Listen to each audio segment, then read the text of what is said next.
नमस्कार. जिन दोबरे.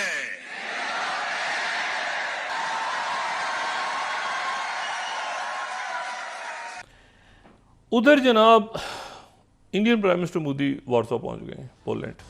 अभी पोलैंड गए मोदी जी, उनको बड़ा वार्म वेलकम मिला है. नरेंद्र मोदी एंड जयशंकर जिस तरह की बल्लेबाजी कर रहे हैं, दुनिया की जो खारजा पॉलिसी है उस पर, उस पिच पर, उस महाज पर, तो यकीनन उनको जो बैक टू बैक सफलता है इस मैदान में मिलती हुई दिखाई आपको दे रही. वो रेल फोर्स वन है, जैसे एयरफोर्स वन होती है ना, इस तरह से रेल फोर्स वन है, जो एक बड़ी खूबसूरत सी ट्रेन है 10 घंटे की जी. और उसमें बाइडन, ऋषि सुनाक, तो 200 लोग जो हैं उसमें आला शख्सियत वो सफ़र कर चुके हैं उस ट्रेन में. लेकिन पाकिस्तान की तरफ कोई कंट्री का किसी किस्म का लीडर नहीं देखा. आएंगे क्यों? आना चाहिए भी नहीं उनको. उसकी वजह ये है, आरजू के जो भी आपके आता है आप पैसे मांग लेते हैं उनसे. वो ट्रेन जो वार्सो से कीव तक आती है तो वो भी 10 घंटे का ट्रैवल करेंगे, फिर 7 घंटे यूक्रेन में रुकेंगे. दुनिया में कोई भी मुल्क उनसे जो है ना वो ताल्लुक खराब नहीं करना चाहता, तो उनके लिए बेस्ट प्लेस जो है ना वो इंडिया है. Over 100 large and small scale जो इंडस्ट्रीज, इनका क्लोजर होना कितना नुकसानदेह और मायूस कुन. नकवी साहब कह रहे हैं कि सारी दुनिया के क्रिकेटर्स जो है पाकिस्तान आएंगे, लेकिन कजाफी स्टेडियम या दूसरे जो ग्राउंड्स हमारे पास है, स्टेडियम्स है, वहां पे वॉशरूम नहीं है. लेकिन फॉरेन पॉलिसी को जिस तरह से वो लीड कर रहे हैं. नमस्ते दोस्तों, जय हिंद. हिंदुस्तान स्पेशल में आपका स्वागत है दोस्तों. जैसा कि दोस्तों आपने क्लिप में देखा, प्राइम मिनिस्टर मोदी पोलैंड में अपने संबोधन के दौरान अचानक हिंदी बोलते बोलते पोलिश बोलने लगे. दरअसल उन्होंने पोलैंड वासियों को ग्रीटिंग्स कहा है. पोलैंड में प्राइम मिनिस्टर मोदी ने अपने संबोधन में कहा कि भारत क्षेत्र में स्थायी शांति का पक्षधर है. भारत का युद्ध पर नहीं, शांति पर विश्वास है. यह युद्ध का युग नहीं है, मानवता के खतरों से लड़ने का समय है. यह डिप्लोमेसी डायलॉग का समय है. पोलैंड में प्रधानमंत्री मोदी ने कहा कि भारत हमेशा मदद के लिए तत्पर रहता है. प्राइम मिनिस्टर मोदी ने कहा कि कोरोना काल में दुनिया की मदद की गई. मानवता ही भारत का मंत्र है. भारत बुद्ध की विरासत वाली धरती है. प्राइम मिनिस्टर मोदी ने कहा कि पोलैंड भारत के सनातन भाव का साक्षी है. जाम साहब का पोलैंड में बहुत सम्मान है. ये हमारी विरासत है जिस पर सभी को गर्व है. प्राइम मिनिस्टर मोदी ने कहा कि 45 साल बाद भारतीय पीएम का पोलैंड दौरा है. उन्होंने कहा कि बहुत अच्छे काम मेरे नसीब में है. उधर जनाब इंडियन प्राइम मिनिस्टर मोदी वार्सो पहुंच गए हैं, पोलैंड, और वहाँ से वो जो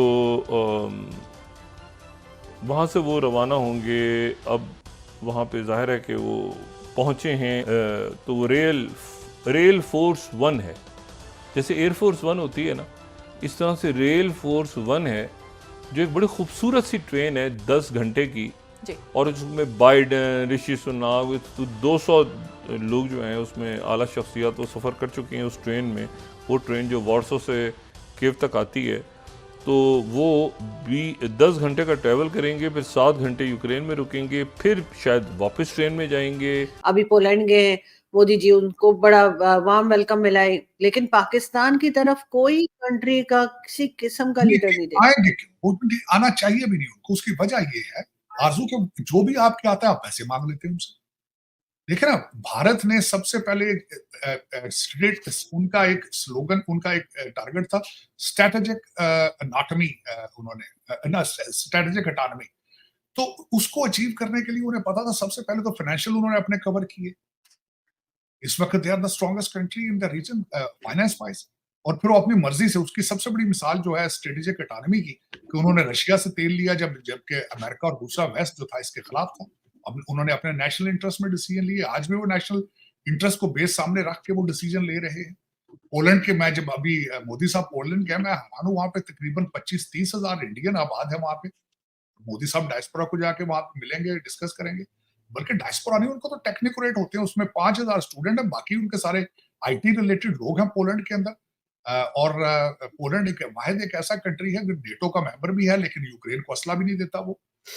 लेकिन इन चीजों को अचीव करने के लिए अपने आप को पहले फाइनेंशियली स्ट्रांग करें. लेकिन आपके किसी भी लीडर, किसी के मुंह से अभी तक एक लफ्ज नहीं निकला किसी आज तक के आपके ग्रास रूट इश्यूज क्या है.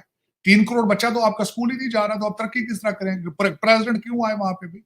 जो आता है आप कपड़े उतार लेते हैं उसके, आप उससे मांगना शुरू हो जाते हैं, पैसे मांगते हैं। क्यों आएंगे वो?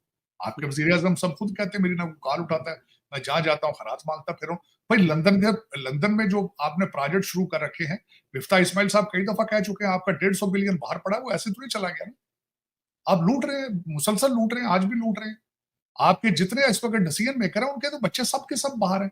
वो तो अपने टैची अपने पैक करके सोते हैं कैरी ऑन लगेज के साथ, कि क्या पता है पलटा खाए, सुबह की फ्लाइट पहले लेनी पकड़नी पड़ जाए।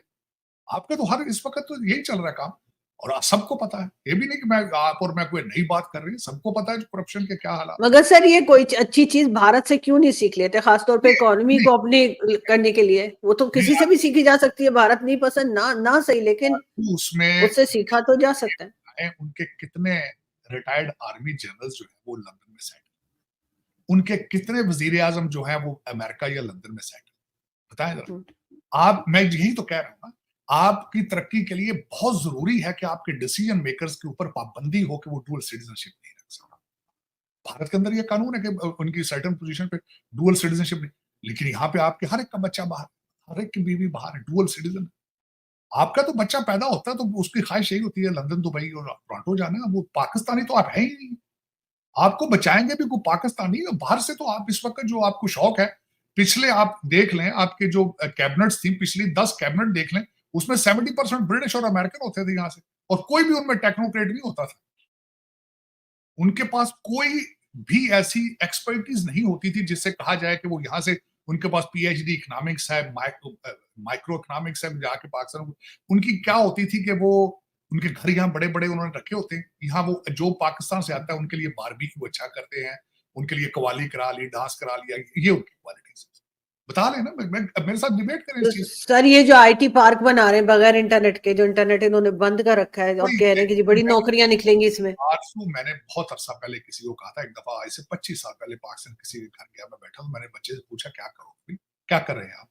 कहते हैं जी मैं आईटी पढ़ रहा हूँ। मैंने कहा यार तुम्हारा कंप्यूटर मोमबत्तियों से चलेगा, ना तो बिजली है ना इंटरनेट है, किससे चलाओगे? आप इंटरनेट कह रही हैं, इंटरनेट आ जाएगा तो बिजली का क्या करोगे फिर? बताए ना। ये दर हकीकत अवैस लगारी आज भी कह रहे हैं अगर 2 घंटे की लोड शेडिंग बर्दाश्त कर ली जाए तो बहुत पैसा बचेगा। लेकिन आरज़ू दर हकीकत ये बात है, मैंने जिस तरह की कि आपके किसी भी लीडर सिर्फ सियासी नहीं होते, जुडिशियल जो चीफ जस्टिस होता है वो भी लीडर होता है, आर्मी चीफ जो होता है वो भी लीडर होता है। किसी के मुंह से 2 लफ्ज नहीं निकले ग्रास रूट इश्यूज के। ग्रास रूट इश्यूज क्या है? करप्शन है, बिजली है, पावर है, एक्सपोर्ट पे तवज्जो ना देनी, टैक्सेस है, फ्रॉड है, धोखा है, ये सब ग्रास रूट इश्यूज है। 3 करोड़ बच्चा स्कूल नहीं जा रहा, ये भी इशू है। आपके हेल्थ क्राइसिस है, वो भी इशू है। बच्चों को तालीम नहीं दी जा रही इंग्लिश और मैथ की, ये भी इशू। किसी ने आज तक बात ही नहीं की, क्योंकि सबके बच्चे तो बाहर बैठे हैं, क्यों करेंगे वो बात? यही आपके क्राइसिस है, और आप इसमें खुश हैं। आप बिल्कुल सारा दिन जिहाद ना आपके माजी में किसी ने जिहाद किया, ना आगे फ्यूचर में करना है। आप तो जाते जलसों में लड़कियों को टच करने जाते हैं या गाने सुनने जाते हैं, आप वहां पे कोई सियासी कोई डिस्कशन थोड़ी हो रही है।